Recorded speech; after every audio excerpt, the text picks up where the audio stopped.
নমস্কাৰ বন্ধুসকল, মোৰ নাম অংকুৰ গগৈ। আজি মই আপোনালোকৰ ওচৰলৈ এটা বিশেষ এটা টপিকৰ বাবে এই ভিডিঅ'টো বনাইছো। আৰু সেই টপিক সমূহ হৈছে যে যিহেতু আপোনালোকে দেখা পাইছে যে এতিয়া পুৰা বিশ্বতে সকলো মানুহ কেনেকুৱা ধৰণৰ সমস্যাত ভুগি আছে। আৰু সেই সমস্যাটো কি?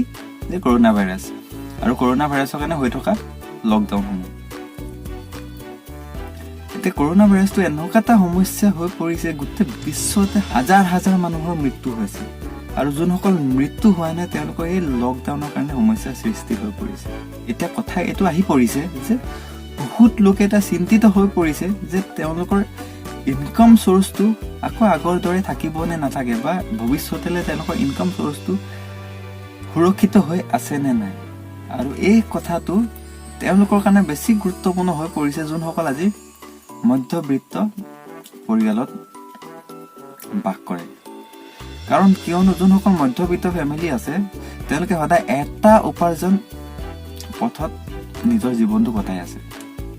তেওঁলোকৰ 2, 3, 4, 5টা অপশ্যন নাথাকে, ইনকাম কৰাৰ ৰাস্তা তেওঁলোকৰ ওচৰত নাথাকে। তেওঁলোকৰ ওচৰত সদায় অকল এটা পথে বিচাৰি লয়। তেওঁলোকৰ চিন্তাধাৰা এনেকুৱা যে তেওঁলোকে সদায় এটা পথত বেছি গুৰুত্বপূৰ্ণ দি অতীজৰ পৰা চলি আহিছে।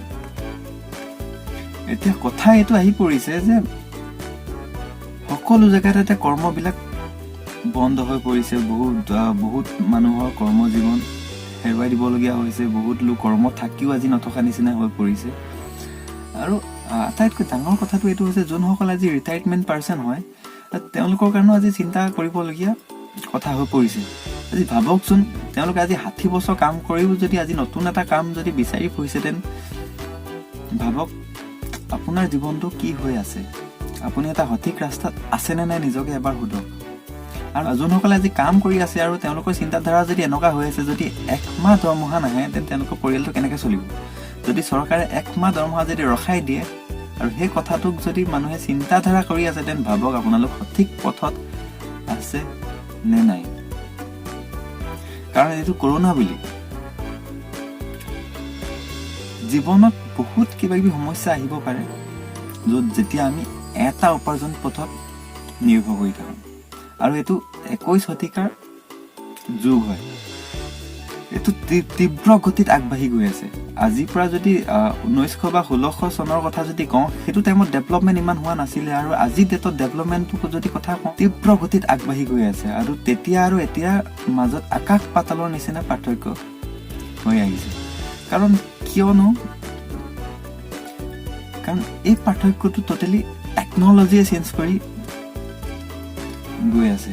আৰু যিমানটোলৈকে আমি দেখি আহিছোঁ যে 1920 চনত এখন ঘৰ চলিবৰ কাৰণে 1 টকাত চলি গৈছিলে। 1940 চনৰ কথা যদি কওঁ, এটা পৰিয়াল চলিবৰ কাৰণে লগভগ 10 টকাত গোটেই পৰিয়ালটো চলি গৈছিলে। 1960 চনৰ কথা যদি কওঁ 100 টকাত চলি গৈছিলে। 1980 চনৰ কথা যদি কওঁ 1000 টকা এটা হ'লে মাহেকত ধুনীয়াকৈ চলি গৈছিলে। আৰু 2000 চনত মোৰ মনত আছে আমাৰ ঘৰখন 10,000 টকা ইনকামতে ধুনীয়াকৈ চলি গৈছিলে। আৰু আমাৰ ঘৰ বুলিয়ে নহয়, প্ৰায় সকলো ঘৰতে 10,000 টকা ধুনীয়াকৈ চলি গৈছিল। কিন্তু আজিৰ ডেটত যাৰ ইনকাম 1 লাখ টকা নহয়, তেওঁলোকে ধুনীয়াকৈ চলিব পৰা নাই। এতিয়া আপোনালোকে চিন্তা কৰক, যদি আপোনালোকৰ দৰমহাটো 40-50 হাজাৰ টকা হৈ আছে, তেন্তে 1 লাখৰ পৰা আজি আপোনাৰ দৰমহাটো বিয়োগ কৰি হিচাপ কৰি চাওক আপোনালোক কিমান খাতি বাজেটত ভুগি আছে। আৰু আমি কি কৰোঁ, খাতি বাজেটটো পূৰ কৰিবৰ কাৰণে কি কৰোঁ, লোন লওঁ। আৰু সেই লোন লৈ পেলাই আমাৰ গোটেই খাতি বাজেটটো পূৰণ কৰিবলৈ চাওঁ। আৰু আপোনালোকে ভাবিছে কি আমাৰ খাতি বাজেট পূৰণ হৈছে, কিন্তু আচল কথা ক'বলৈ গ'লে সেইটো খাতি বাজেট পূৰণ নাই হোৱা। আপোনালোকৰ খৰচা আৰু বেছি বাঢ়ি গৈছে 10% বা 12%। বস্তুটো মানিব পাৰিছে?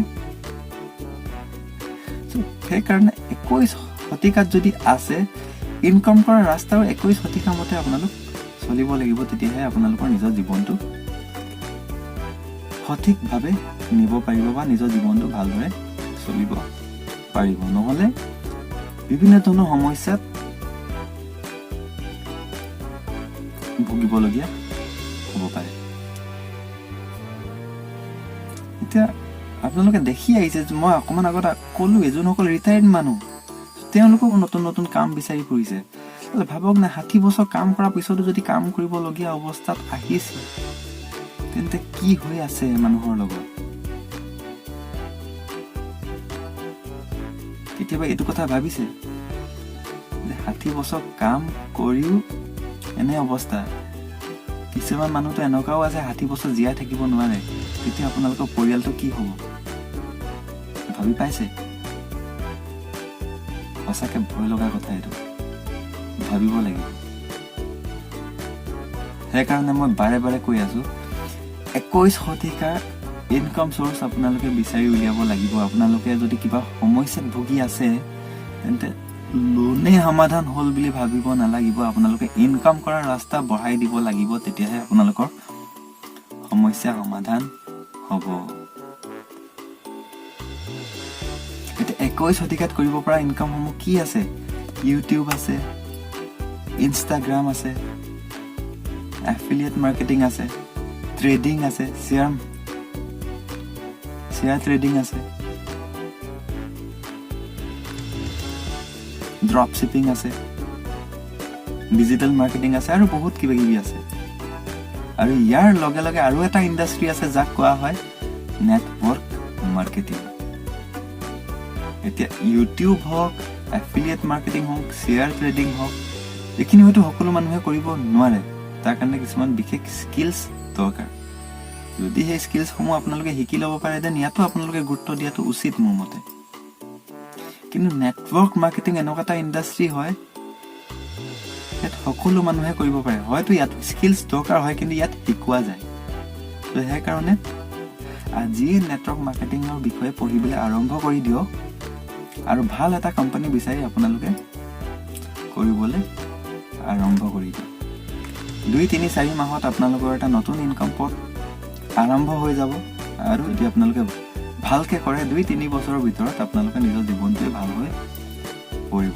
আৰু তাৰ কাৰণে আপোনালোকে আজি যি কৰিছে সেই কামটো বাদ দিব নালাগে যি কৰি আছে ভালকে কৰক ইয়াৰ লগে লগে যি আপোনালোকৰ আজৰি টাইম আছে সেই টাইমটো নেটৱৰ্ক মাৰ্কেটিঙত দিয়ক বা নেটৱৰ্ক মাৰ্কেটিঙত নহলেও বাকি কামত দিয়ক কিন্তু মই নেটৱৰ্ক মাৰ্কেটিংটো বেছি গুৰুত্ব দিওঁ কাৰণ এইটো বাকি বিলাকতকৈ মই অলপ ভাল দেখিছো যিহেতু আজি মই নিজে আজি নেটৱৰ্ক মাৰ্কেটিং ইণ্ডাষ্ট্ৰীত জড়িত হৈ আছো আৰু যদি কোনোবাই আপোনাক 21 শতিকাৰ ইনকাম ৰাস্তা দেখাবলৈ আহিছে বা বুজাইছে দেন আপোনালোকে না নকৰিব আপোনালোকে ইগনোৰ নকৰিব কাৰণ যদি আপোনালোকে ইগনোৰ কৰিছে কষ্ট অফ ইগনোৰেন্সটো আপোনালোকে দিবলৈ ৰেডি হৈ থাকক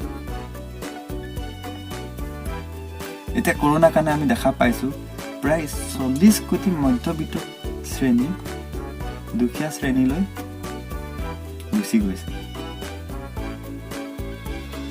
কি হৈ গৈ আছে ভাবকচোন এবাৰ যদি আজি আমি 21 শতিকাৰ মতে নচলো তেন্তে আমি সদায় লোনত থাকিব লাগিব আৰু লোনত আপুনি জিন্দগীটো কেতিয়াও সলনি কৰিব নোৱাৰে আপোনালোকে আজি বহুত মানুহক দেখিব পাৰে যোনসকল আজি গোটেই কৰ্ম শেষ কৰি গুচি গ'ল কিন্তু বেংকত 1 লাখ টকা এটা ডিপজিট নাই কিয় কাৰণ সদায় এটা ইনকামত গুৰুত্ব দি আছে আৰু সেইটো অতীজৰ দিনৰ